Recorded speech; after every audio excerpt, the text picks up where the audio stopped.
আল্লাহ নবী বলছেন, পৃথিবীর মানুষ শোনো, মান আলা জারিয়া তাইনে, কেউ যদি 3টে বেটি মেয়ের লালন পালন করে বাপ হিসেবে, লালন পালন কি? 1, আল্লামাহুন্না, বেটিকে লেখাপড়া শিখিয়ে দিল। 2, আদাবাহুন্না, শিষ্টাচার শিখিয়ে দিল। 3, আহসানা ইলাইহিন্না, ভালো আদর করলো। আম্মু ভালো থাকো, ভালো খাও, সালাত আদায় করো। বা বেটির সাথে শিষ্টাচার ভালো করলো, খেতে দিল। তা আল্লাহর নবী বলছেন যে এই মেয়ে 3টে বিচারের মাঠে বাপের জন্য জাহান্নাম থেকে বাপকে বাঁচানোর জন্য অন্তরাল হবে। ওদিকে আছে জাহান্নাম, এদিকে আছে বাপ, আর মধ্যে আছে মেয়েরা। মেয়েরা বলছে আমার বাপকে আগে জান্নাতে দিতে হবে, তারপরে কোনো কথা। এই যে বেঁকে বসলাম, দেন দেখি জাহান্নামে, এই যে আড় করে নিলাম জাহান্নাম থেকে। এদিকে আমার বাপ আছে আর ওদিকে জাহান্নাম আছে। এই যে আমরা 3জন মেয়ে। তো কি কথা বলছি, এইখানে আছে যে বাপ বেটিকে কি করেছে? শিষ্টাচার শিখিয়ে দিয়েছে। তো শিষ্টাচার তো এখন ঘোড়ার ডিম। কি শিষ্টাচার? এই যে ঘুরে বেড়াচ্ছে এখন, শীতের দিন মাথায় কাপড় নেই, ওকে হিন্দুর মেয়ে যে বসে আছে ওখানে, খ্রিস্টানের মেয়েও এই যে দোকানে ঘুরছে, আসর থেকে নিয়ে ক্লাস 10-এ পড়ে, ক্লাস 8-এ যখন তখন হাইজ হয়েছে, বিবাহ হলে 3টে ছেলে হতো। তো শিষ্টাচার কি জিনিস? বাপ কাকে বলে? বাপ কি জিনিস? বাপ বলছে যে ওর বাপ বিবাহ দিয়েছে, বউ এসেছে, বউয়ের কাছে গেছে, তাই বাচ্চা হয়েছে, তাই ও বাপ। আমি তো বলিনি যে বাপ কি জিনিস। আল্লাহর নবী বলছেন, পৃথিবীর মানুষ শোনে রেখো, কোন পিতা যদি 3টে মেয়েকে লালন পালন করে, লালন পালন 1, বিদ্যা শিখিয়ে দিল। 2, শিষ্টাচার শিখিয়ে দিল। 3, ভালো আচরণ করলো। তো মেয়েরা তখন অন্তরাল। 10টা ছেলেকে যদি মাস্টার ডিগ্রি পাস করান, 10টা 1 পয়সা লাভ নেই। আব্দুর রাজ্জাক সাহেব পড়াবো কেন? জন্ম দিয়েছেন এই জন্য। যদি না পড়ান, না মানুষ করেন, যা পাপ করবে সব আপনার। যা পাপ করবে আপনি বুঝতে পারছেন না যে বড় মোবাইল ব্যাটার হাতে আছে, 2টা 3টা পর্যন্ত ল্যাংটা মেয়ে দেখছে, যা পাপ করে সব আপনার। বিবাহ দিয়ে ভিন্ন করে দেন বাঁচতে হলে।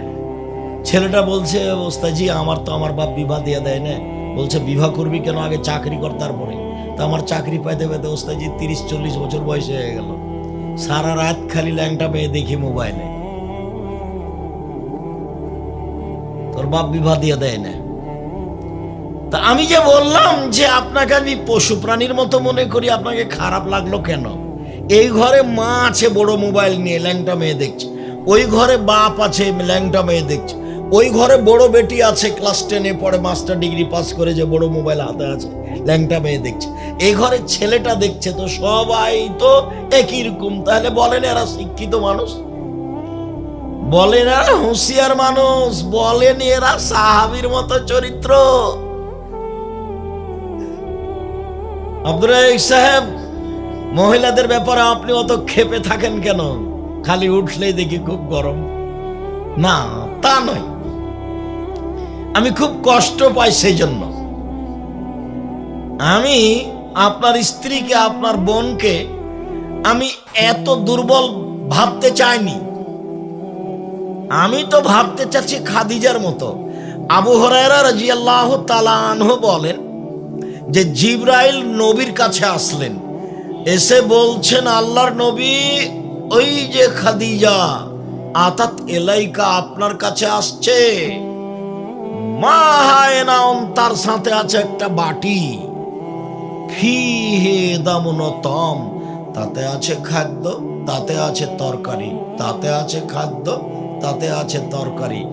স্ত্রী স্বামীকে ভালোবাসে, স্বামীর জন্য একটা বাটিতে করে খাদ্য পানি নিয়ে আসছেন। বলেন তো স্বামী কে আর স্ত্রী কে?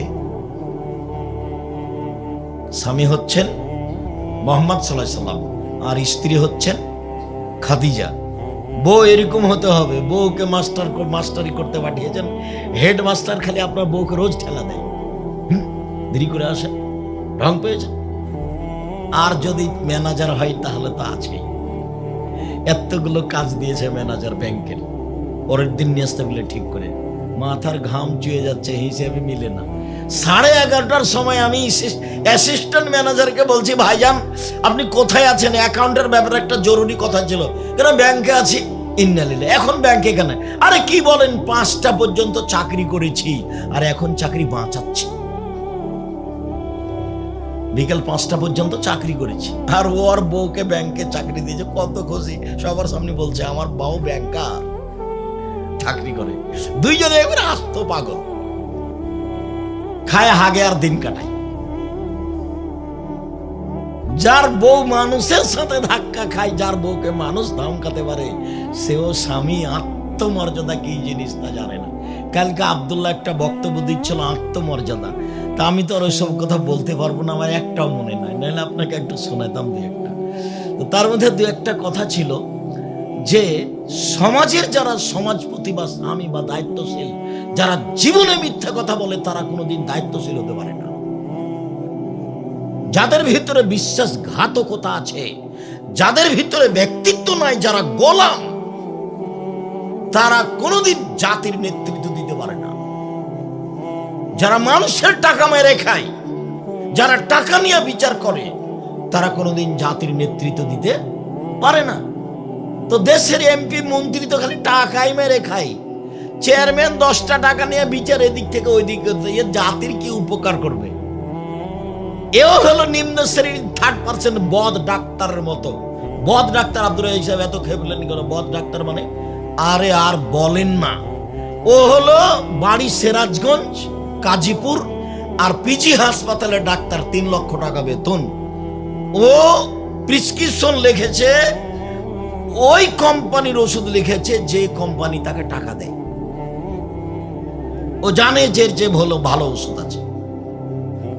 তো সবাই বলছে আমাদের ছেলে বড় ডাক্তার, বাপ খুশি, মা খুশি, চাচিরা খুশি, গ্রামবাসী খুশি, সবাই। কালকে এসেছিল, এসে বড় ডাক্তার আমাদের নিজের ছেলে, গায়ে হাত দিচ্ছি, মাথা বোলাচ্ছি, চাচিরা, খালারা, ফুপুরা এসে, কত ভালো ছেলে আমার, টাকা পয়সা খরচ করে পড়েছে ছেলে আমার, বড় ডাক্তার। তো গাড়ি থেকে নামলো, দেখলাম যে পরনে প্যান্ট আছে, টাকনুর নিচে আছে, গলায় টাই আছে, দাড়ি চাঁচা আছে, হাতে সিগারেট আছে। এইভাবে বাবু ডাক্তার আমার নামলো গাড়ি থেকে। একটু পরে দেখি যে বৌমা নামলো, গায়ে হালকা হালকা কাপড় আছে। একটু পরে দেখি নাতনি নামলো গাড়ি থেকে, গায়ে তেমন কাপড় নেই। দেখি গাড়ির পিছন দিকে কুকুর আছে। দেখি গাড়ির পিছন দিকে কি আছে? কুকুর আছে। জাতিকে ফাঁকি দিয়ে দায়িত্ব পালন করা যায় না, নিজেকে ফাঁকি দিয়ে দায়িত্ব পালন করা যায় না। আমি তো এখন আব্দুল্লাহর বক্তব্য শোনাতে পারবো না। তো তার বক্তব্য যখন শেষ হয়ে গেল, অনেক মানুষ, লাখের মতো মানুষ হবে, মহিলা তো দেখাই যায় না, আমাদের এলাকায় দেবীনগর হাই স্কুল মাঠে।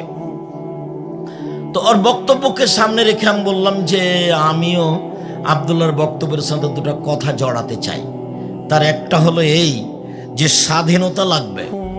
আল্লাহ তাআলা মুসাকে বললেন, মুসা ফেরাউনের কাছে যাও, সীমা লঙ্ঘন করেছে। তো মুসা আলাইহিস সালাম বলছেন, আমি সবলীল ভাষায় কথা বলতে পারি না, মুখে সমস্যা। ঠিক আছে, দোয়া পড়ো, রব্বি ইশরাহ লি সাদরি ওয়া ইয়াসসির লি আমরি ওয়াহলুল উকদাতাম মিন লিসানি ইয়াফকাহু কওলি, ঠিক হয়ে যাবে। আল্লাহ শোনেন, ফেরাউনের পক্ষ থেকে আমার উপরে একটা হত্যার অভিযোগ আছে, আমি 1 থাপ্পড়ে মানুষ মেরেছি, আমি গেলে আমাকে মারবে, চিন্তা করো না, আমি তোমার সাথে আছি, যাও। আর আমি একাই যেতে পারবো না, তাহলে আমার ভাই হারুনকে দিতে হবে। দিলাম। সব দাবি দেওয়া মুসার আল্লাহ মেনে নিলেন। এখন ফেরাউনের কাছে গিয়ে সরাসরি বলছে যে বানি ইসরায়েলকে ছেড়ে দেন, স্বাধীনতা লাগবে আগে। ওকে দাওয়াত না দিয়ে বলছে বানি ইসরায়েলকে ছেড়ে দেন, আমার জাতিকে আপনি ছেড়ে দেন, যাদেরকে দাস দাসী হিসেবে রেখেছেন। বানি ইসরায়েল ইয়াকুবের ছেলে মেয়ে সব ফেরাউনের দাস আর দাসী। ইয়াকুবের ছেলে মেয়েদের সাথে জেনা করছে ফেরাউনের লোকজন, আর ছেলেরাকে রেখেছে সব মাঠে কাজে, এর নাম ফেরাউন, সব দাস দাসী। মুসা বললেন ছেড়ে দেন, এটাই প্রথম। তখন ফেরাউন বলছে, কে রে, তোমাকে আমি বহুদিন লালন পালন করিনি? তুমি কি আমার মাঝে বহুদিন থাকনি? তুমি যা করেছো তা করেছো। তুমি এক থাপ্পড় দিয়া মানুষ মেরেছ, তুমি বড় অকৃতজ্ঞ। একটা না ফেরাউন এই পর্যন্ত বলল। এবার মুসা আলাইহিস সালাম বলছেন, জি, আমি যা করেছি তা করেছি, এক থাপ্পড়ে মানুষ মেরেছি, আমি তখন ভুল পথে ছিলাম। আপনার হত্যার ভয়ে আমি দেশ ছেড়েছি। আমার প্রতিপালক আমাকে জ্ঞানে গুণে পূর্ণ করেছেন, আমাকে নবী করেছেন। আপনি আমার প্রতি অনুগ্রহ করে আপনি সীমা লঙ্ঘন করে, আপনি আমার প্রতি অনুগ্রহ করে খোঁটা দিয়েছেন। খোঁটা দিয়ে আপনি বানি ইসরায়েলকে দাস দাসীতে পরিণত করেছেন। আপনি বড় উদ্ধত স্বৈরাচার, সীমা লঙ্ঘন করেছেন। শিরক মহাপাপ, ফলাফল জাহান্নাম। কিন্তু দুনিয়াতেও শোর বানর হয়ে যাবে, এই কথা আল্লাহর নবী বলেননি। পিতামাতার অবাধ্য চলা মহাপাপ, তবে পিতামাতার অবাধ্য চললে জাহান্নাম হতে পারে, কিন্তু সন্ধ্যায় থাকবে মানুষ আর সকালে শোর বানর হয়ে যাবে, এই কথা আল্লাহর নবী বলেননি। তবে নেশাদার দ্রব্য মদেরও ফলাফল তাই। জেনা মহাপাপ, সুদ মহাপাপ, মানুষ হত্যা মহাপাপ, কিন্তু ফলাফলেও সন্ধ্যায় থাকবে মানুষ, সকালে হবে শুকর বানর, এইভাবে আল্লাহর নবী বলেননি। মহান আল্লাহ বলেন, অমিনান নাস মান ইয়াশতারি লাহওয়াল হাদিস লিইযিল্লা আন সাবিলিল্লাহ। মানুষের মধ্য হতে যারা খেলতামাশা, বাদ্যযন্ত্র, গান বাজনার মাধ্যম ক্রয় করে, অজ্ঞতাবশত, তাদের জন্য রয়েছে আযাব মুহিন, অপমানজনক শাস্তি। এরা জাহান্নামে যাবে। এদের শাস্তির নাম অপমানজনক শাস্তি। এটা 1 মিনিট বলি। কোরআন মাজিদে কিছু কিছু শাস্তির ব্যাপারে বলা হয়েছে আযাবুন আলিম, কষ্টদায়ক শাস্তি, আর কিছু কিছু পাপের ব্যাপারে বলা হয়েছে আযাবুন শাদীদ, কঠিন শাস্তি। কোন কোন জায়গায় বলা হয়েছে আযাবুন আযীম, বড় শাস্তি। তো কঠিন শাস্তি, বড় শাস্তি আর অপমানজনক শাস্তির মধ্যে পার্থক্য কি? অপমানজনক শাস্তি এটা বেশি ভয়াবহ। একটা লোক অন্যায় করেছে, 10 লাঠি মারলো, এটা একটা শাস্তি। একটা লোক অন্যায় করেছে, তাকে বলল যে জনগণের সামনে মাটিতে থুথু ফেলে জিহ্বা দিয়ে চেটে নাও, এটা একটা শাস্তি। তো এইটা হলো অপমানজনক শাস্তি।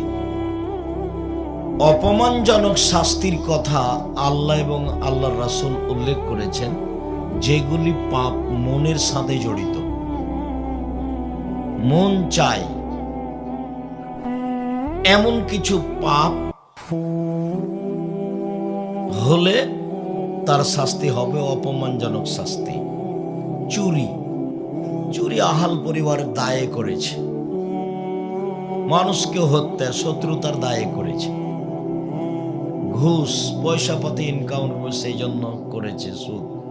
কিন্তু একটা লোক টাকনোর নিচে প্যান্ট পরছে, তখন এটা কিসের লোভে করছে? কি আছে এখানে? এটা ভাববার বিষয় নয়।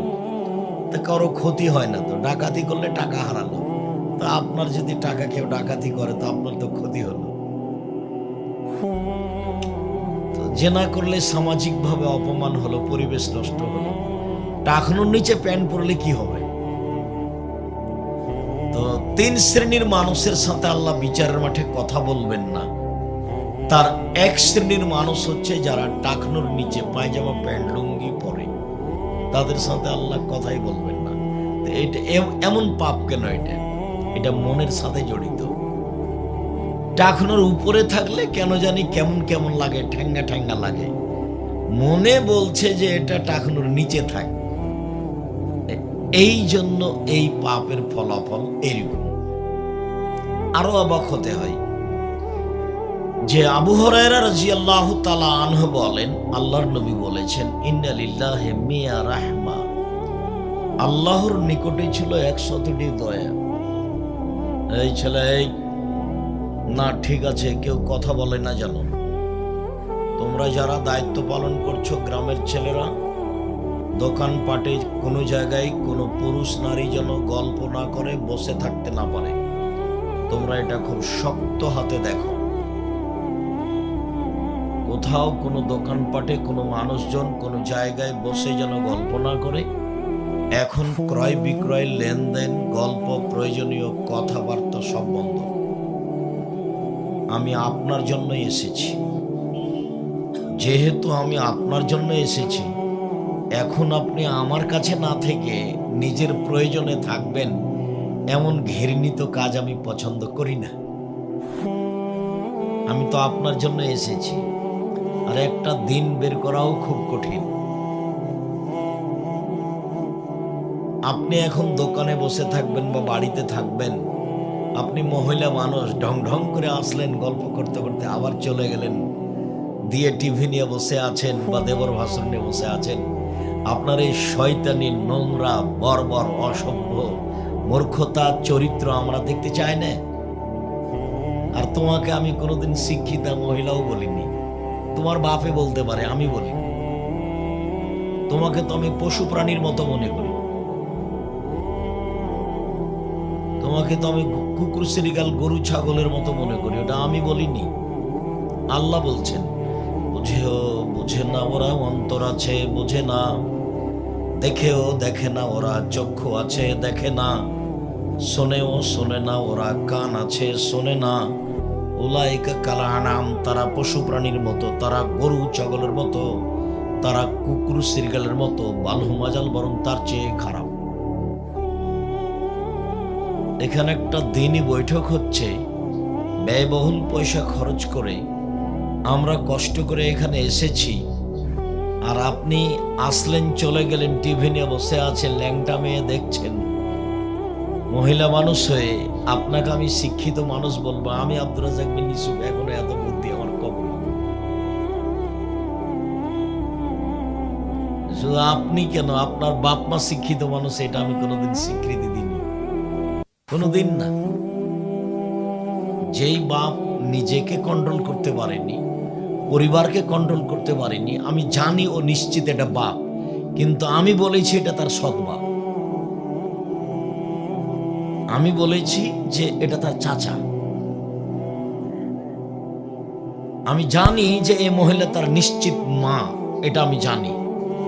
তারপরেও যখন মেয়ে তার অধীন নাই, কন্ট্রোলে নাই, মেয়েকে কিছু বলে না, বড় বড় নখ আছে মেয়ের, নেইল পালিশ দেওয়া আছে মায়ের সামনে,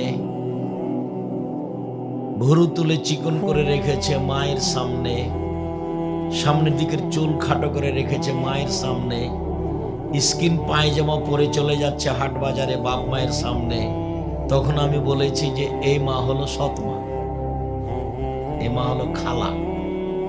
কেননা মা তো এমন নয়, মা যে এমন নয় তা আমি শতদিন বলেছি।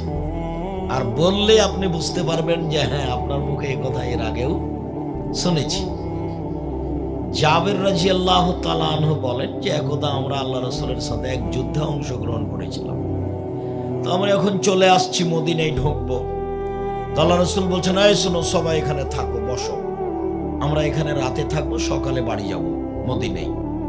তো আমি জাবের বললাম, আল্লাহর নবী, আমি নতুন বিবাহ করেছি, আমাকে বাড়ি যেতে অনুমতি দেন। তখন আল্লাহ রাসূল বলছেন যে আচ্ছা, তুমি যে বিবাহ করেছ, তো কুমারী মেয়ে বিবাহ করেছ না তালাক প্রাপ্তা মেয়ে বিবাহ করেছ? তো জাবের রাদিয়াল্লাহু আনহু বলছেন, আমি তো তালাক প্রাপ্তা মেয়ে বিবাহ করেছি। ওর বিবাহ হয়েছিল, তার স্বামী ছেড়ে দিয়েছে, আমি তাকে বিবাহ করেছি। তো আল্লাহ রাসূল বলছেন যে হাল্লা বিকরান তোলায়েবকা, তুমি কুমারী মেয়ে কেন বিবাহ করলে না? ও তোমার সাথে খেলতো, তুমি তার সাথে খেলতে। তুমি কুমারী মেয়ে কেন বিবাহ করলে না? তুমি তার সাথে খেলতে, ও তোমার সাথে খেলতো। আল্লাহ রাসূল এই পর্যন্ত বললেন। এখন জাবের বলছেন, আল্লাহর নবী একটা কথা শোনেন, আমার আব্বা উহুদের যুদ্ধে শহীদ হয়েছে, 9 জন মেয়ে রেখে গেছেন, আমার 9 জন বোন আছে। আল্লাহ নবী শোনেন, আমার আব্বা উহুদের যুদ্ধে শহীদ হয়েছেন, 9 জন মেয়ে রেখে গেছেন, আমার 9 জন বোন আছে। আকরাহু আন আতাজাওয়াজা মিসলাহুন্না ওয়া ফিরায়াতিন খারকা, আমি আমার বোনদের মতো সমবয়সের কম বুদ্ধির মেয়েকে বিবাহ করা পছন্দ করিনি 4টা কারণে। এখন ধরা পড়বে যে মা কি করবে, মায়ের কি কাজ, দেখেন এখানে জাবের বলছেন, আল্লাহ নবী শোনেন, আমার বোনদের মতো কম বয়সের সমবয়সের মেয়েকে, বুদ্ধি কম মেয়েকে বিবাহ করতে চাইনি, অপছন্দ করেছি 4টা কারণে। 1, লিতুআল্লিমাহুন্না, আমার স্ত্রী যেন আমার বোনদেরকে বিদ্যা শিখাতে পারে। তো যদি ছোট মেয়েকে বিবাহ করি তাহলে কি পারবে? পারবে না। 2, বলে তুয়াদ্দিবাহুন্না, আমার স্ত্রী যেন আমার বোনদেরকে শিষ্টাচার শিখাতে পারে, শিষ্টাচার। এই জন্য আমি বেশি বয়সের মেয়ে বিবাহ করেছি। 3, বলে তুরাজ্জালাহুন্না, আমার স্ত্রী যেন আমার বোনদের মাথার চুল চিরুনি করে সাজগোজ করে পরিপাটি করে রাখতে পারে।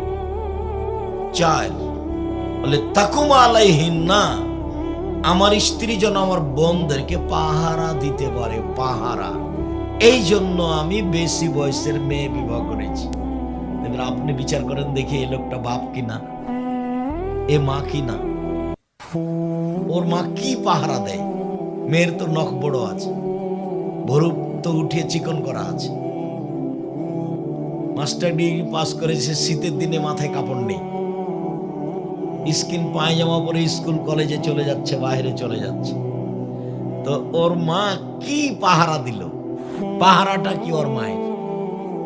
শিষ্টাচার কি? শিষ্টাচার না ওর মা জানে কি জিনিস, না ওর বাপ জানে, না ও জানে শিষ্টাচার কি জিনিস? আব্দুর রাজ্জাক সাহেব, শিষ্টাচার তো ঘোড়ার ডিম। শিষ্টাচার কি জিনিস তা আমরা তো কথা শুনি, কিন্তু শিষ্টাচার কি জিনিস তা তো আমরা কোনোদিন বিবেচনা করে দেখিনি। শিষ্টাচার কি? ও, শিষ্টাচার ক্লাসে ঢোকার সময় ঢুকবে, তখন ছেলেরা সালাম দিবে দাঁড়িয়ে, এইটা শিষ্টাচার। এইটা শিষ্টাচার তো কি কোনটা? বলে মুরব্বী মানুষ আসলে চেয়ার ছেড়ে দিবে ছোটরা, এটা শিষ্টাচার। হ্যাঁ, ভালো কথা। শিষ্টাচার কি? শিষ্টাচার সব নবীর বৈশিষ্ট্য 10টা। শিষ্টাচার, খাসলাত, অভ্যাস। সব নবীর খাসলাত, স্বভাব, অভ্যাস, শিষ্টাচার ছিল 10টা। 1, কাসুসারে, মোচ কেটে ফেলতে হবে, ব্লেড নয়। 2, এফাউল্লাহ, দাড়ি বড় করতে হবে, ছোট করাও যাবে না, কাবিরা গুনাহ। চেঁচে ফেলাও যাবে না, চেঁচে ফেললে নারীর সাদৃশ্য হবে, তখন অভিশাপ হবে। দাড়ি নেই কার? মহিলাদের। তা আপনি চেঁচে ফেলে কি বলতে চাচ্ছেন? মহিলা হতে চাচ্ছেন?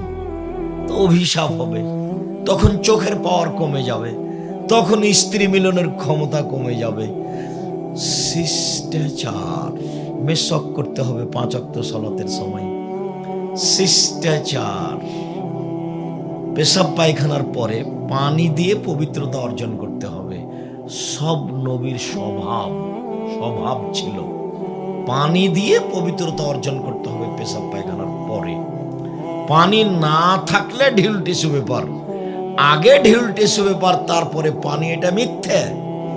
আবার ঢেল টিস্যু পেপার নিয়ে 40 কদম হাঁটতে হবে, এটা নোংরামি। তারপরে আবার পায়ের উপরে পা উঠাতে হবে, খক খক করে কাশতে হবে, এটা বেহায়াই।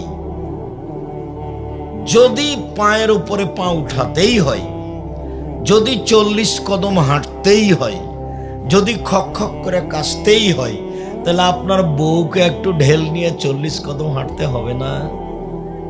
আপনি একাই জান্নাতে যাবেন, পবিত্রতা অর্জন করে বউকে জাহান্নামে পাঠাবেন? ওইও তখন ঢেল নিয়ে 40 কদম হাঁটবে, পায়ের উপরে পা উঠাবে, খক খক করে কাশবে পবিত্রতার জন্য। তখন যারা পুরুষ মানুষ দেখবে তখন তাকে কেমন কেমন লাগবে। তো পুরুষ যখন ঢেল নিয়ে 40 কদম হাঁটে, পায়ের উপরে পা উঠায়, মহিলার যদি চোখে পড়ে তো মহিলাকেও কেমন কেমন লাগে। ধর্ম পাগল হয়ে গেছে, ধর্ম পাগল হয়ে গেছে। শিষ্টাচার, শিষ্টাচার কি জিনিস? কাসুল আজফার, নখ কেটে ফেলতে হবে, নখ বড় রাখা, নখে নেইল পালিশ দেওয়া ইহুদি খ্রিস্টানদের পতিতালয়ের মেয়েদের বৈশিষ্ট্য। নখ বড় রাখা, নখে নেইল পালিশ দেওয়া ইহুদি খ্রিস্টানদের পতিতালয়ের মেয়েদের বৈশিষ্ট্য। নখ বড় রাখা, নখে নেইল পালিশ দেওয়া ইহুদি খ্রিস্টানদের পতিতালয়ের মেয়েদের বৈশিষ্ট্য। আমার মেয়ের নখ বড় থাকবে তখনও আমি মা? আরে আর বলেন না। বাড়ি হলো সিরাজগঞ্জ। শিষ্টাচার কি জিনিস? বাপে বিবাহ দিয়েছে, স্বামীর কাছে গেছে, তাই বাচ্চা হয়ে গেছে, তারপর মা কি জিনিস তাকে তার জানে? শিষ্টাচার কি জিনিস তার জানা নাই। 14 বার মাস্টার ডিগ্রি পাস করলে হবে না, ওর বাপেরও হবে না। আপনি দেখেন 2-4টা আমি শিষ্টাচার দেখাই। শিষ্টাচার কি জিনিস? বগলিল্লুম উঠিয়ে ফেলতে হবে, কাটাও যাবে না, চেঁচে ফেলাও যাবে না। শিষ্টাচার কি জিনিস? নিচের লুম পরিষ্কার করতে হবে ঊর্ধ্বে টাইম 40 দিন। পুরুষ নারী একই হুকুম, যেভাবে সহজ সম্ভব। শিষ্টাচার কি জিনিস? সালাম দিয়ে বাড়ি থেকে বের হতে হবে। শিষ্টাচার কি জিনিস? বাড়িতে ঢোকার সময় সালাম দিয়ে ঢুকতে হবে। শিষ্টাচার কি জিনিস? খেতে বললে বিসমিল্লাহ বলতে হবে। শিষ্টাচার কি জিনিস? বাচ্চা যখন মায়ের দুধ খাবে, মা তখন বিসমিল্লাহ বলবে। শিষ্টাচার কি জিনিস? যদি মা বিসমিল্লাহ না বলে তো এই দুধ শয়তান খাবে, নিশ্চিত খাবে, অবধারিত খাবে। আল্লাহর নবী বলেছেন খাবে, অতএব খাবেই খাবে। শিষ্টাচার কি জিনিস?